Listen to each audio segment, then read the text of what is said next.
गिबियावनो बयखौबो बड' निउस इउटुब चेनेलनि गोदान खौराङाव बरायबाय। नोंथांमोननि थाखाय बे समाव माखासे खौरां लाबोदों।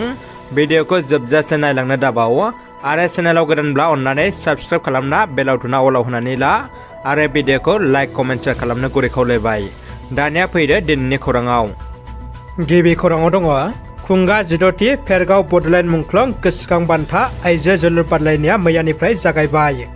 आलादा रायजो बड'लेण्ड नागिरनानै फेरगाव ओनसोलनि मुंख्लं जानाय बिथांमोनखौ गोसोखांनायजों फेरगाव महकुमानि सिङाव थानाय फेरगाव जौसिन फरायसालिनि गेलेग्रा फोथाराव मैयानिफ्राय 7 साननि थाखाय खुंगा 16थि बड'लेण्ड मुंख्लं गोसोखां बान्था आइजो जोलुर बादायलायनायखौ भेरगाव दखरा एबसु आरो भेरगाव रिजनेल स्पर्ट्स एस'सिएशननि बानजायनायाव जागायबाय। हाबाफारियाव बाहागो लायो बिटिआर गेलेमु बिफाननि एम दावबायसा बर', उदालगुरि जिल्ला दुलाराय बर' फरायसा आफादनि आफादगिरि कर्नेलियास दैमारि आरो भेरगाव दखरा दुलाराय बर' फरायसा आफादनि गासै दैदेनगिरि बिथांमोना। रायजो राजाफोरनिसिम गोनांथार खौरां। फैगौ 1 अक्ट'बरनिफ्राय जोनोम फोरमानलाइ बार्थ सार्टिफिकेटआ मोनसे गोनांथार फोरमानलाइ जागोन। फैगौ 1 अक्ट'बरनिफ्राय जोनोम फोरमानलाइ एबा बार्थ सार्टिफिकेटआ मोनसे गोनांथार फोरमानलाइ जागोन, जेरै फरायसालियाव मुं थिसननाय, ड्राइभिं लाइसेन्स बानायनाय, भटार आइडि बानायनाय, आधार कार्ड बानायनाय, लोगोसे गुबुन गुबुन गोनांथार खामानिफोरनि थाखाय जोनोम फोरमानलाइनि गोनांथार जागोन। टंला जौमा फरायसालिमायाव बर' फरायसा सिनायथि सावरायमा जथुम खुंदों। उदालगुरि जिल्लानि टंला जौमा फरायसालिमायाव टंला इउनिट बर' फरायसा आफादनि बानजायनायाव सानसेनि मेहेरगोनां हाबाफारिजों बर' फरायसा सिनायथि सावरायमा जथुम खुंदों। टंला जौमा फरायसालिमानि गेलेग्रा फोथाराव टंला इउनिट एबसु नेहाथारि अनारु बर'आ दैदेननाय सावराय जथुमाव गाहाय आलासि महरै बाहागो लायो मिरु एबसुनि गाहाय नेहाथारि कनिन्द्र बसुमतारिया। मेलाव बाहागो लानानै आथिखालनि फरायसाफोरखौ गावनि जातीयताबादजों गावखौ मुलुगाव सिनायथि होनो आवगायनांगौ होनना फोरमायो। बे मेलाव उदालगुरि जिल्ला एबसुनि आफादगिरि कर्नेलियास दैमारि, लेङाइ आफादगिरि रबिन्द्र बर', टंला जौमा फरायसालिमानि बिबुंगिरि द्रिपेन बर'जों लोगोसे गोबां बिबुंगिरिफोर, टंला दखरा एबसुनि आफादगिरि राजिब बर' आरो जिल्लानि सिङाव थानाय गुबुन गुबुन कलेजनि एबसुनि फरायसा दैदेनगिरिफ्रा बाहागो लायो। फिन एबसुआ बड'लेण्ड मुलुगसोलोंसालियाव सोमावसारगोन। मिरु एबसुनि मोनसे खौरांगिरि मेल। खौरां मेलनि गेजेरजों एबसुनि आफादगिरि दिपेन बर'आ बुंदों दि 30 सेप्तेम्बराव 10,000 फरायसाफ्रा बड'लेण्ड मुलुगसोलोंसालिनि लांगोनायाव 5 घन्टा सुबुं होस्रिखावनाय धरना होगोन। बड'लेण्ड मुलुगसोलोंसालिनि भाइस चेन्सेलर प्रफेसार लाइस्राम लादु सिंहनि हेंथायै मिरु एबसुनि मावख'आव एबसुनि फिन खौरांगिरि मेल। लाइस्राम लादु सिंहखौ थाबैनो हुरुननांगौ आरो नङाब्ला एरेस्ट खालामनांगौ होनना एबसुआ गोख्रों दाबि दैखांदों। मख'नो गोनांदि लाइस्राम लादु सिंहखौ लाखिनायाव आसामनि गभर्नर एडभाइजार मिहिरकान्ति चौधुरीनि आखाइ दं होनना एबसुआ गोख्रों अजद होदों। एबसुनि आफादगिरि दिपेन बर' बिथाङा बुंदों दि बड'लेण्ड मुलुगसोलोंसालिनि भाइस चेन्सेलर प्रफेसार लाइस्राम लादु सिंहआ गेनाखान्थि आरो जाख्ल'नायजों सोमोन्दो दङ। लोगोसे बिथाङा मुलुगसोलोंसालिखौ सामलायनायाव आबुङै फेलें जानायनि अजदबो होदों। बेराफारसे खौरांगिरिनि सोंथियाव आसामनि केबिनेट मन्थ्रि उरखावगोरा ब्रह्म बिथाङा लाइस्राम लादु सिंहनि सायाव बे समाव खुगा बेखेवदों। बिथाङा बुंदों बड'लेण्ड मुलुगसोलोंसालिनि भाइस चेन्सेलर प्रफेसार लाइस्राम लादु सिंहआ मुलुगसोलोंसालिनि सार्थ'आव बिबान नागारनांगौ एबा ओंखारलांनांगौ होननानै बुंदों। दानिया फैदो गुबुन मोनसे खौराङाव। गोदानै दाफुंजानाय BPF आफादनि मोनसे गोग्गाथाव आरो बाख्नायथाव हाबाफारि। बर' राव रोङैफोरखौ बर' राव फोरोंनो थाखाय दिनै कामरुप मेट्र' जिल्ला थामहिनबा गुवाहाटीयाव बर' राव सोलोंनाय थावनि बेखेवदों। गुवाहाटीयाव थानाय मोजाङै बर' राव रोङै एबा रायज्लायनो लिरनो रोङै सुबुंफोरखौ बर' राव फोरोंनाय आरो बर'नि राव हारिमु थुनलाइखौ हमथाना लाखिनायनि थांखिजों दिनै खौसेथि बर' सुबुं गौथुम आफादा कामरुप मेट्र' जिल्लानि सनापुर डेम'रिया ओनसोलनि बेजिनियाव बर' राव सोलोंनायनि थावनि बेखेवनाय जादों।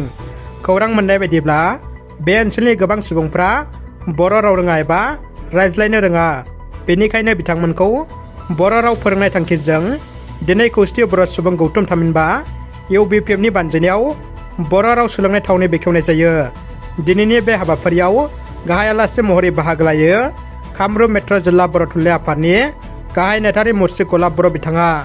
बे हाबाफारियावनो बाहागो लाबावदों खौसेथि बर' सुबुं गौथुम BPFनि आफादगिरि डक्टर गाम्बारु मोसाहारि, गाहाय नेहाथारि डक्टर बाबु बर' बिथांमोना।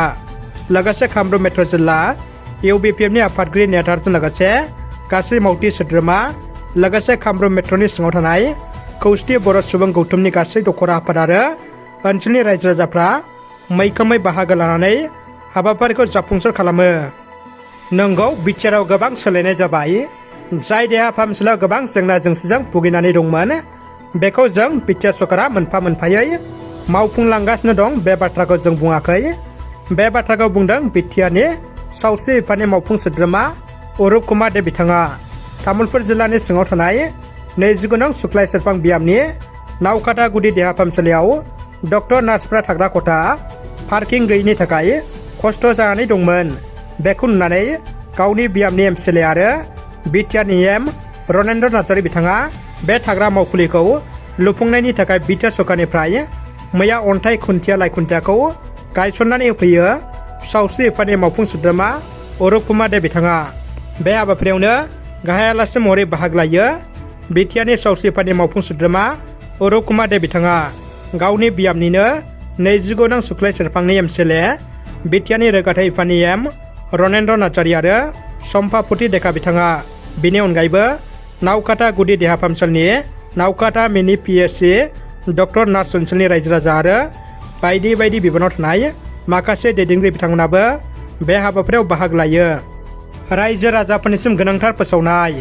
चिरां जिल्लानि सिङाव थानाय बिजनि बर' बाजाराव आयुर्वेदिक थेरापि सेन्टारखौ गासिबो सुबुंनि मोजांनि थाखाय गायसननाय जादों। बेनिखायनो माखासे साननि सिगांनिफ्रायनो सोरनिबा देहाया सानाय सुनायजों भुगिना दंब्ला फाहामथाय लाफैनो हागोन आरो गाहाम सावस्रि सुबुङाबो गावनि देहाखौ आरो मोजां रिलेक्स खालामनाबो लानो हागोन। बेनि अनगायैबो जेरै सिं सानाय, हान्थु सानाय, मिजौनाय, मोदोम सानाय, जरा जरा सानाय, गोदना सानाय, पेरालाइसिस आरो जिनजिन मोननाय बायदि बायदि गोबां प्रब्लेम गोनां सुबुंफ्रा फाहामथाय लाफैनो हागोन। सोरबाफोर बिथांमोना बेफोरबायदि जायखिजाया प्रब्लेम दंब्ला सावगारियाव होनाय जानबुं नम्बराव खौरां लाहरनो हागोन। दानिया फैदो जोबथा खौराङाव। बिटिआरआव फिन BPFनि सरकार फैफिनगोन नामा? गोख्रों जाबोदों BPF दोलोआ। बिटिआरआव लोब लोब BPF दोलोआव जयेन जादों UPPL BJP आरो GSP हानजानि गिदिर खहा।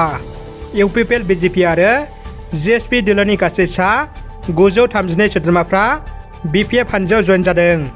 चिरां जिल्ला BPF राजखान्थि हानजानि बानजायनायाव मैया 14 नं चिरां दुवारनि सिङाव गोग्लैनाय 2 नं दुनाबारि गामियाव BPF हानजानि गेदेरथार जयनिं हाबाफारिजों लोगोसे पाब्लिक मिटिंआ जानानै थाङो। बे हाबाफारियाव BPF हानजानि आदर्शखौ मोजां मोननानै 14 नं चिरां दुवार आरो 13 नं चिरां समस्तिनि UPPL BJP आरो GSP दोलोनि गासै सा 932 सोद्रोमाफ्रा गाजा गोमजायै जयनिं जायो। बे जयनिं हाबाफारिजों लोगोसे पाब्लिक मिटिं हाबाफारियावनो आगुनि BTCनि चिफ हाग्रामा महिलारजों लोगोसे खाम्फा बरगयारि बिथांमोना गावसोरनो नुजानानै BPF हानजायाव गोदानै गुबुन गुबुन हानजानिफ्राय फैनाय सुबुंफोरखौ गोसो गुदुङै बरायनानै लायो।